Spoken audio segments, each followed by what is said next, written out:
তোমাকে ছাড়া থাকার কোনো সাধ্য আমার নেই, কারণ তোমাকে আমি আমার জীবনের চেয়েও বেশি ভালোবাসি।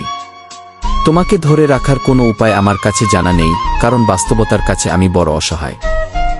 আমার চোখ ঝলসে গিয়েছিল, কিছু মুহূর্তের জন্য থমকে গিয়েছিল, চারপাশের প্রতিটা বস্তু, সাথে আমিও। আজও মনে পড়ে সেই অপ্রত্যাশিত সন্ধ্যার কথা, তাকে দেখে হঠাৎ বিস্ময়ের সেই মুহূর্তের কথা। কিন্তু আজ মেঘযুক্ত সন্ধ্যা এলেও সে আর আসে না বৃষ্টি নামাতে। সেদিন সন্ধ্যায়ও আকাশে মেঘ ছিল, বৃষ্টি নামাতেই সে আমার দুয়ারে ছুটে এসেছিল। আকাশ ফেটে যে আলোকরশ্মি তার মুখে পড়েছিল, তাতেই দেখেছিলাম প্রথম তার ভেজাচ্ছন্ন মুখের কারুকার্য। তোমার কি কখনো জানতে ইচ্ছা করে আমি কেমন আছি? কাজের মাঝে কি হঠাৎ আমাকে মনে পড়ে? আমার কেন জানি খুব জানতে ইচ্ছা হয় তুমি কেমন আছো, আমার খবর কি তুমি রাখো।